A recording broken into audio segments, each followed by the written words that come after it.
Discuss करेंगे आज economics के सिलेबस को बहुत ही कम समय में और बहुत ही अच्छी तरीके से, ताकि आपकी जो एग्जामिनेशन की प्रिपरेशन है सोशल साइंस के लिए, बोर्ड एग्जामिनेशन की, जो आपका 25 को एग्जामिनेशन होना है, वह उसमें कुछ वैल्यू एडिशन ऐड करें। और आई होप कि आप लोगों का जो साइंस और इंग्लिश लिटरेचर का जो पेपर हुआ है वो अच्छा गया होगा। तो कोशिश करिए कि रिवीजन करके और अच्छे से पढ़ के सोशल साइंस का पेपर भी अच्छा देने की कोशिश कीजिए। So beginning with the chapter first, development. देखो, डेवलपमेंट जो चैप्टर है उसमें जो इंपॉर्टेंट चीजें रहती है वो क्या है कि जो डेवलपमेंट होता है हर आदमी के लिए अलग अलग होता है। Development means different to everybody. जितने भी मनुष्य हैं इस धरती पर, इस कंट्री पे, सबके लिए डेवलपमेंट के एजेंडे जो है अलग अलग होते हैं। अगर आप बात करें कि क्या सिर्फ इनकम ही फैक्टर करती है, कि सिर्फ इनकम से ही जो आदमी का डेवलपमेंट एजेंडा फुलफिल हो पाता है, तो ये गलत बात है। आदमी, देखो, पैसे के साथ साथ आदमी को और भी कुछ चीजें चाहिए होती है, जैसे कि उसको चाहिए होता है कि भाई उसको रिस्पेक्ट मिले, रिस्पेक्ट इन सोसाइटी। एंड अगर वो कोई जॉब कर रहा है तो उसमें उसको जॉब सिक्योरिटी मिले, एंड डिग्निटी, लोगों की जो इंडिविजुअल की डिग्निटी है उसको भी रिस्पेक्ट मिले।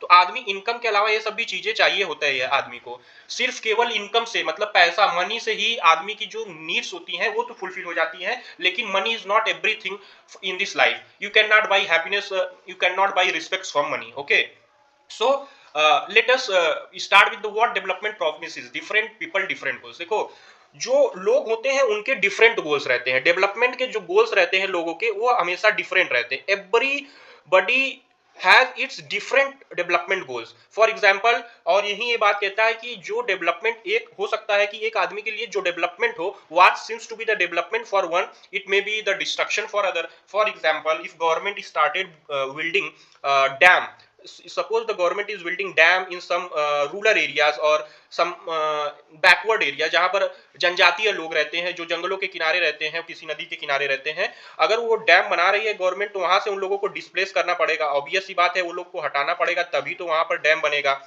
तो उसके लिए देखो, हो सकता हो कि डैम बनाने से काफी किसानों को, काफी लोगों को जो है सहूलियत मिले इरिगेशन करने में और जो इलेक्ट्रिसिटी जनरेट करने में। लेकिन देखो, वहीं पर देखो कि जो एक लोगों के लिए डेवलपमेंट का कारण बन रहा है, वही एक लोगों के लिए डिस्ट्रक्शन, जो वहां की लोकल नेटिव पॉपुलेशन है उसको वहां से डिस्प्लेस करना पड़ेगा। तो वही चीज कहना चाह रहा है कि जो हो सकता हो कि डेवलपमेंट एक के लिए हो, एक आदमी के लिए जो डेवलपमेंट हो, दूसरे के लिए डिस्ट्रक्शन भी हो सकता है। And next is income and other goal. मैंने बताया ना कि मनी ही सिर्फ इंपॉर्टेंट नहीं रखती है, मनी के साथ साथ और भी चीजें होती हैं जो इंपॉर्टेंट होती हैं लाइफ में। For example, beside seeking more income, one way और other people also seek things like equal treatment उनको चाहिए होता है, फ्रीडम चाहिए होता है, उनको सिक्योरिटी चाहिए होती है, रिस्पेक्ट ऑफ अदर्स चाहिए होता है। अगर आप बात करें तो जैसे वर्क प्लेस पर भी जो जेंडर डिस्क्रिमिनेशन होता है, the male and female discrimination हमको देखने को मिलता है। तो ये सब चीजें लोगों को इनकम के अलावा, मनी के अलावा, ये सब भी चीजें चाहिए होती है। मनी और material things that one can buy with it. Money से हम लोग मटेरियल चीजें खरीद सकते हैं, लेकिन कुछ ऐसे फैक्टर्स होते हैं जिनको हम लोग बाई नहीं कर सकते। इसके लिए गवर्नमेंट को वर्क करना पड़ता है, and people have always aspiration with the government that the government will work in favour of them, because for a very large period of time, these issues were just ignored by the various governments that came in power। तो उनके द्वारा जो issues होते हैं ignore किए जाते हैं। तो जो लोग होते हैं वो हमेशा एस्पिरेशन रखते हैं कि ये जो नई गवर्नमेंट बनेगी या जो नेक्स्ट गवर्नमेंट आएगी, they will fulfil our just mix goal agenda. जो मिक्स डेवलपमेंट गोल एजेंडा है उसको जो है फिलफिल करेगी। इसीलिए हम लोग मिक्स डेवलपमेंट गोल को साथ में लेके चलते हैं। केवल पैसा ही नहीं जरूरी होता है, पैसे के साथ जो है हमको डिग्निटी भी चाहिए, रिस्पेक्ट भी चाहिए होती है। जैसे वुमेन्स की केस में ले लो, तो उनकी डिग्निटी को माना जाता है कि हाउस होल्ड काम करती है, उनको ज्यादा सम्मान, क्या उनको बाहर काम करने का हक नहीं है? तो ये सब चीजें होती हैं कि डेवलपमेंट में सिर्फ पैसा कमाना नहीं होता है, there are many other things which while developing we need. अब देखो, कुछ वर्कआउट्स हैं यहाँ पर, उसको देखते हैं। कह रहा है, फर्स्ट क्वेश्चन है, why do different person have a different notions of development, which of the following explanation is more important and why। कह रहा है कि क्यों जो लोग हैं उनके जो थॉट्स होते हैं, जो डेवलपमेंट्स की धारणाएं होती हैं, वह लोगों की अलग अलग के होती है। इसलिए होती है क्योंकि हर आदमी की जो लाइफ सिचुएशन वो अलग होती है। हो सकता हो कोई गरीब घर में जन्मा हो सकता हो कोई अंबानी के घर में जन्मा हो। तो सबकी जो लाइफ सिचुएशंस है, everybody's life situation is different in their life. कोई सर्कमस्टांसेस, कोई हो सकता हो कि एक वक्त का खाना नहीं अफोर्ड कर पा रहा हो, तो उनके लिए डेवलपमेंट क्या होगा कि भाई पहले तो एक वक्त का खाना अफोर्ड कर पाए। तो इसीलिए सबके मिक्स गोल एजेंडेस रहते हैं। अब फिर अगला है do the following statement mean the same, people have different development goals, people have conflicting development goals. कह रहा है कि जो दोनों स्टेटमेंट है वह सत्य है। हाँ, हो सकता है भाई, देखो जब डिफरेंट डिफरेंट डेवलपमेंट गोल्स होंगे तो इसकी पूरी पूरी संभावना है कि जो जो दो डिफरेंट डेवलपमेंट गोल्स हैं वह एक दूसरे में कॉन्फ्लिक्टिंग नेचर के भी रह सकते हैं। तो इसलिए दोनों स्टेटमेंट जो है सेम जैसी है और दोनों एक दूसरे को जस्टिफाई भी कर रही हैं। अब पूछा give some example where factors other than income are important aspects of our life. For example देखो, हमको क्या चाहिए, हमको फ्रीडम चाहिए होता है, ठीक ना, हमको रिस्पेक्ट चाहिए होता है, हमको रिस्पेक्ट चाहिए होता है सोसाइटी में, हमारी जो डिग्निटी है वो प्रिजर्व रहे, उसकी भी रिस्पेक्ट हो, इंडिविजुअल की डिग्निटी। और फिर हमको सोसाइटी से इक्वल ट्रीटमेंट भी चाहिए होता है ना, कि समान अधिकार हमको मिले, इक्वल ट्रीटमेंट। तो ये सब चीजें होती हैं कि डेवलपमेंट में सिर्फ मनी ही नहीं मैटर करती है, अदर फैक्टर्स भी मैटर करते हैं। अब कुछ आइडियाज है, इंपॉर्टेंट आइडियाज अबव सेक्शन के आप डिस्कस कीजिए। तो इंपॉर्टेंट आइडियाज जो अबव सेक्शंस की है वह यही है कि डेवलपमेंट जो है सिर्फ जो डेवलपमेंट है उसका मतलब ये नहीं कि सिर्फ पैसा कमा लेना, पैसे के साथ साथ इज्जत शोहरत जिसको कहते हैं ना हिंदी में, वो सभी चीजें जरूरी होती है। आप कितना भी पैसा कमा लीजिए, for example if you are performing well in your examination, लेकिन आपको कोई प्रेज नहीं कर रहा है, आपके घर वाले खुश नहीं है, तो आपका परफॉर्म करने का क्या मतलब है। आप परफॉर्म कर रहे हैं अच्छा, लेकिन घर वाले आपको प्रेज ही नहीं कर रहे हैं, वो कह रहे हैं नहीं यार। अब जैसे for example someone has scored 90%, उसके घर वाले तब भी खुश ना हो, तब भाई कैसा होगा उस बच्चे का मोरल डाउन होगा।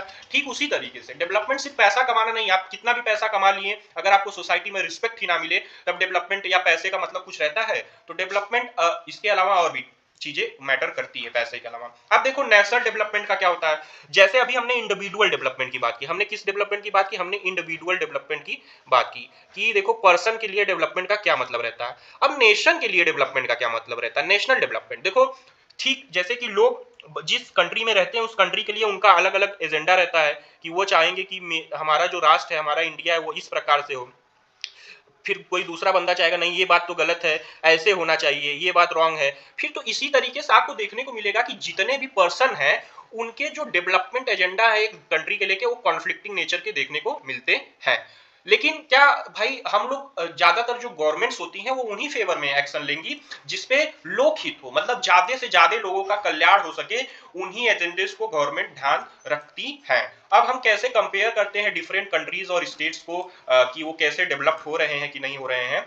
तो देखो हम क्या कहते हैं कि हम लोग ज्यादा कैरेक्टरिस्टिक्स को नहीं देखते हैं। हम लोग जब कंपेयर करते हैं पर्सन की पर्सन कैरेक्टरिस्टिक, मान लो कि एक आदमी है, उसकी हम लोग पर कैपिटा इनकम देख लें, एक इंडिविजुअल है कोई, उसकी पर कैपिटा इनकम देखें कि वो एवरेज में एवरेजली आदमी कितना अर्न कर रहा है। उसी तरीके से जब हम लोग एक कंट्री की पूरी पर कैपिटा इनकम देखते हैं, एक कंट्री की पूरी पर कैपिटा इनकम देखते हैं, तो उसको हम क्या कहते हैं, कंट्रीज पर कैपिटा इनकम या एवरेज इनकम। तो उसी से हम लोग इनकम के माध्यम से जो है निकालते हैं कि कंट्री कितनी डेवलप्ड है कितनी नहीं डेवलप्ड है। जैसे यहाँ पर देखिए द एवरेज इनकम, इसी को पर कैपिटा इनकम कहते हैं। और जो हमारी डेवलपमेंट रिपोर्ट होती है, जो हमारी डेवलपमेंट रिपोर्ट है वर्ल्ड बैंक पब्लिश करती है, वो हमेशा कोई ना कोई जो है फैक्टर्स को कंसीडर करती है कि कौन सी कंट्रीज रिच होंगी, कौन सी कंट्रीज डेवलप्ड होंगी। तो उसी तरीके से अगर आप बात करें तो वर्ल्ड डेवलपमेंट रिपोर्ट एक बारी पब्लिश हुई थी जिसमें बताया गया था कि अगर किसी बंदे की, जो किसी या कंट्री की जो इनकम है वो अगर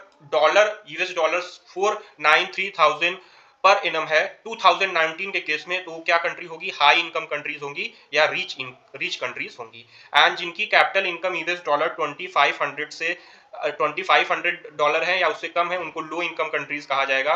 और मिडिल इनकम कंट्रीज उनको कहा जाएगा जिनकी जो है इनकम 16700 पर एनम, मतलब $16700 पर एनम की है, उनको क्या कहा जाएगा, उनको कहा जाएगा कि आप मिडिल इनकम कंट्रीज हैं। इसी के हिसाब से हम लोग कहते हैं कि कंट्रीज डेवलप्ड है कि अंडर डेवलप्ड कंट्रीज है, पर कैपिटा इनकम को ही निकाल के कहते हैं। अब पर कैपिटा क्या इनकम है, पर कैपिटा एवरेज इनकम है। Per capita is the average income of the residents of the country. जितने लोग देश में रह रहे हैं उनकी जो है एवरेज इनकम निकालते हैं, तो हम पर कैपिटा इनकम निकालते हैं किसी भी देश की, पर कैपिटा इनकम निकालते हैं किसी भी कंट्री की। Per capita income is equal to average income. Exams में पूछ सकता है आपसे, वन मार्कर में भी, कि भाई पर कैपिटा इनकम क्या होती है। और ये जो फैक्ट्स हैं, जो ये फैक्ट्स दिए हुए हैं कि ये रिच कंट्रीज किसको कहेंगे 2019 वर्ल्ड डेवलपमेंट बैंक की रिपोर्ट से, ये भी आपके वन मार्कर में पूछ सकता है कि क्या क्राइटेरिया वर्ल्ड बैंक ने तय किया था, कोई रिच कंट्री है, कोई मिडिल इनकम कंट्री है, उसके लिए। तो ये होती है एवरेज इनकम, जिसको पर कैपिटा इनकम कहते हैं। अब देखो कि क्या केवल इनकम जो कंट्री है, क्या केवल जिस तरीके से हमने देखा कि इंडिविजुअल को केवल पैसे कमाने से ही मतलब नहीं है, उनको और भी चीजें चाहिए होती हैं लाइफ से, तो ठीक उसी तरीके से क्या जो है सिर्फ इनकम ही एक क्राइटेरिया है जो कंट्री के डेवलपमेंट के लिए इंपॉर्टेंट रखती है? और भी तो कुछ क्राइटेरियाज होती हैं। देखो यहाँ पर एक फिगर बना हुआ है, एक टेबल बना हुआ है, जिसके मदद से समझाया गया कि पर कैपिटा इनकम हरियाणा की 2,36,147 है, केरला की 2,04,105 है, बिहार की 40,982 है। ये अलग अलग स्टेट्स की, 3 स्टेट्स की हमारे इंडिया की पर कैपिटा इनकम बताई गई है। अगर आप बात करें कि केरला, हरियाणा की पर कैपिटा इनकम सबसे हाई है, फिर उसके बाद केरला की है, फिर उसके बाद बिहार की है। लेकिन क्या पर कैपिटा इनकम होने की वजह से और जो हमको और अदर क्राइटेरियाज देखने को मिलती हैं, जैसे infant mortality rate. Infant mortality rate, कितने बच्चे हजार में से कितने बच्चे 1 साल की उम्र से पहले जो है मर जाते हैं, वो कहलाता है infant mortality rate. Infant mortality rate देखो यहाँ पर लिखा हुआ, indicates that the number of children that die before the age of 1 year. इसको क्या कहते हैं? इन्फेंट मोरलिटी रेट कहते हैं, कि 1000 में से कितने बच्चे जो है सर्वाइव कर पा रहे हैं 1 साल तक, उसी को हम लोग कहेंगे इन्फेंट मोरलिटी रेट। अगर सर्वाइव कर पा रहे हैं तो इन्फेंट मोरलिटी रेट अच्छा होगा, नहीं कर पा रहे होंगे तो बैड होगा। अगर आप हरियाणा की बात करें तो 1000 में से 30 बच्चे जो है 1 साल उम्र कंप्लीट किए पहले मर जा रहे थे। वहीं लिटरेसी रेट की बात करें तो 82 था। केरला की बात करें तो 7 था। फिर उसके बाद लिटरेसी रेट की बात करें तो वो भी हाई था, और बिहार में 32 बच्चे मर जा रहे थे, 62 जो है वहां पर लिटरेसी रेट था। अगर नेट अटेंडेंस रेशियो की बात करें कि कितने से बच्चे 14 से 15 साल की उम्र में स्कूल जा रहे हैं, तो वहां पर अगर आप देखने की बात करें, हरियाणा में 61 बच्चे जा रहे हैं। वहीं अगर आप केरला की बात करें तो 83 बच्चे जा रहे हैं, और वहीं अगर आप बात करें बिहार की तो वहां पर सिर्फ 43 बच्चे। आपको देखने को मिल रहा है कि ये तीनों स्टेट जो है हमारे कंट्री में ही है, लेकिन हमको कितने जो है फिगर्स देखने को मिल रहे हैं जो डिफरेंशिएट करते हैं कि एक दूसरे, हालांकि ये कंट्री में ही है हमारे, लेकिन इतने डिवास्टिंग फिगर, एक स्टेट्स में इतना अच्छा फिगर है और दूसरे स्टेट्स में इतना खराब फिगर है, तो ये हमको क्यों देखने को मिल रहा है? क्या ऐसी कंडीशंस, क्या ऐसी क्वालिटीज रही होंगी जो केरला में इन्फेंट मोरलिटी रेट भी कम है और वहां पर लिटरेसी रेट भी हाई है? तो आइए उसको पढ़ते हैं। देखो केरला में क्या था कि केरला ने अच्छे हेल्थ इंफ्रास्ट्रक्चर दिए, और अपनी पॉपुलेशन के हिसाब से अच्छे हेल्थ दी, फिर अच्छी उनको एजुकेशन दी, इसलिए वहाँ की जो हेल्थ इन्फेंट मोरलिटी रेट है और लिटरेसी रेट है वो हाई है। वहीं अगर आप बिहार की बात करें और हरियाणा की बात करें तो उतनी अच्छी फैसिलिटीज नहीं दे पाई। अब क्या बोल रहा है कि पब्लिक फैसिलिटीज क्या होती है? Money in your pocket can not buy all the goods and services that you may need to live well. तो इसीलिए जो पब्लिक, जो हमारी गवर्नमेंट है, उसकी भी रिस्पॉन्सिबिलिटी होती है कि वो कुछ फैसिलिटीज, जो बेसिक फैसिलिटीज हैं, वह पब्लिक को प्रोवाइड करे। किसको प्रोवाइड करे? पब्लिक को। एक गवर्नमेंट का जो है वेलफेयर नेचर होना चाहिए कि वो पब्लिक को कुछ बेसिक फैसिलिटीज प्रोवाइड करे, जैसे कि हॉस्पिटैलिटी, हेल्थ केयर।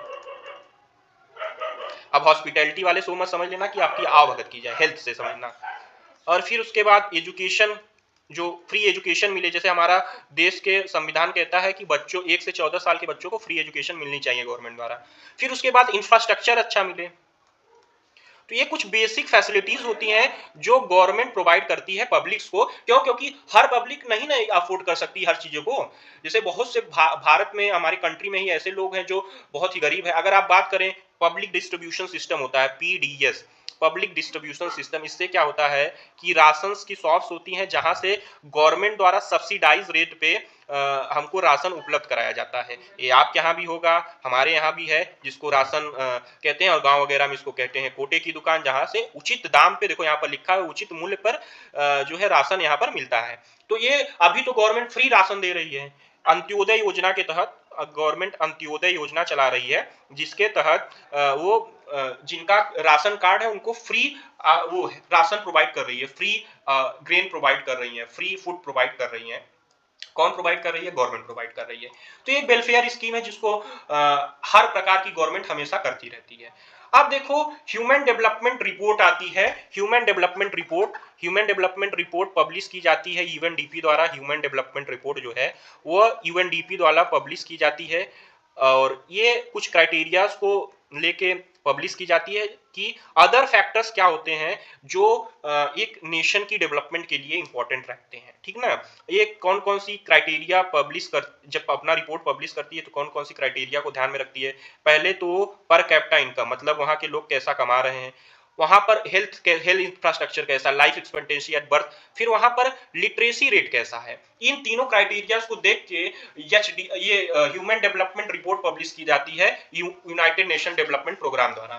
तो वहीं पर ये जो 2021 में पब्लिश की हुई एक रिपोर्ट है, अगर आप उसको देखें तो आपको देखने को मिलेगा कि श्रीलंका हमसे एक छोटा देश है और वहां पर जो है उसकी HDI human development index prepare की जाता है, उसमें रैंकिंग उसकी 73 है। कितनी है? 73 है। और वहीं अगर आप बात करें तो हमारे इंडिया की 132 है, देखने को मिल रहा है आपको। तो ये HDI रैंक होती है, ह्यूमन डेवलपमेंट इंडेक्स प्रिपेयर किया जाता है। यह लाइफ एक्सपेक्टेंसी बर्थ को डिनोट करके और उसमें जो है हमको लिटरेसी रेशियो कितना होता है उस कंट्री का, उसके बेसिस पर ये रिपोर्ट पब्लिश की जाती है। किसके द्वारा? यूनाइटेड नेशन डेवलपमेंट प्रोग्राम द्वारा पब्लिश की जाती है। और उसमें हम लोगों को HDI human development index report जो है मिलने को ह्यूमन डेवलपमेंट इंडेक्स की बेसिस पे कंट्री की रैंकिंग होती है। अगर आप बात करें तो वही कह रहा है कि श्रीलंका हमसे इतना अहेड है, जबकि उसके पास उतने मतलब जनसंख्या भी नहीं है और ना उतने रिसोर्सेस हैं। इंडिया हम एक बड़ा देश है और काफी उससे आगे भी है। तो इसीलिए HDI में कुछ सुधार करने की भी जरूरत है, जिसे माना जाता है कि ये प्री फिक्सिंग भी हो सकती है क्योंकि UNDP पब्लिश कर रही है, या कुछ जो मेजर्स है उसमें भी बदलाव देखने को जरूरी है। लेकिन यह जो है हेल्थ ये किस पे फोकस करती है? जो ह्यूमन डेवलपमेंट रिपोर्ट है, ह्यूमन डेवलपमेंट रिपोर्ट फोकस करती है,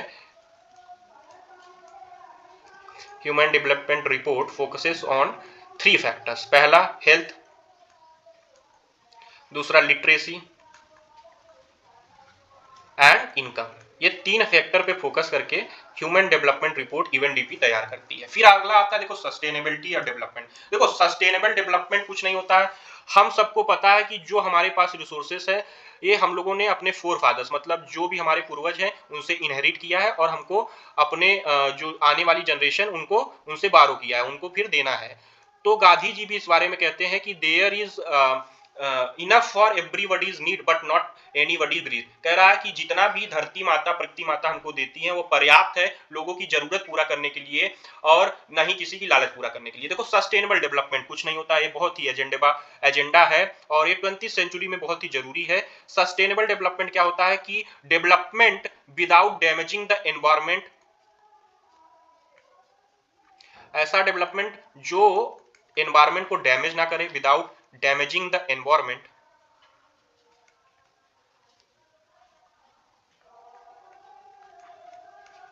मतलब हमारा जो पर्यावरण है हम विकास करें लेकिन जैसे पेड़ पालो इतने काट रहे हैं उसको डैमेज ना करें। एंड हम लोग फ्यूचर जनरेशन की and not compromising with the needs of future generation, कि जो फ्यूचर जनरेशन की नीड, फॉर एग्जांपल अगर हम लोग इसी तरीके से वाटर इलेक्ट्रिसिटी इस्तेमाल करते रहेंगे तो ये सब नॉन रिन्यूएबल रिसोर्सेज खत्म हो जाएंगे, फ्यूचर जनरेशन के लिए नहीं बचेंगे। Not compromising with the needs of future generation, भाई हमारी आने वाली जो जनरेशन है उनके लिए भी तो हमको पर्यावरण बचाना पड़ेगा। तो वही कह रहा है कि सस्टेनेबल डेवलपमेंट का एजेंडा यही होता है, सस्टेनेबिलिटी ऑफ डेवलपमेंट यही होनी चाहिए जिसको हर कंट्री फोकस करनी चाहिए। आपका डेवलपमेंट होता है खत्म, आप कोशिश कीजिएगा कि 1.25 के स्पीड पे इस चैप्टर को देखिएगा और कुछ है नहीं। फिर उसके बाद जितने भी प्रीवियस ईयर क्वेश्चंस हैं और ऑफिशियल सैंपल पेपर है CBSE द्वारा उसको करने की कोशिश कीजिएगा। हम लोग मिलते हैं नेक्स्ट चैप्टर में मनी क्रेडिट में, उसको भी हम लोग कोशिश करेंगे कि 20 मिनट के अंदर 22 मिनट के अंदर फिनिश करें। अगर आपको वीडियो अच्छी लगी हो तो लाइक करें, सब्सक्राइब करें और ज्यादा से ज्यादा शेयर करें ताकि आपके फ्रेंड्स भी इस वीडियो का बेनिफिट उठा पाए, उनका भी एग्जाम्स अच्छा दे पाए। All the best for your examination.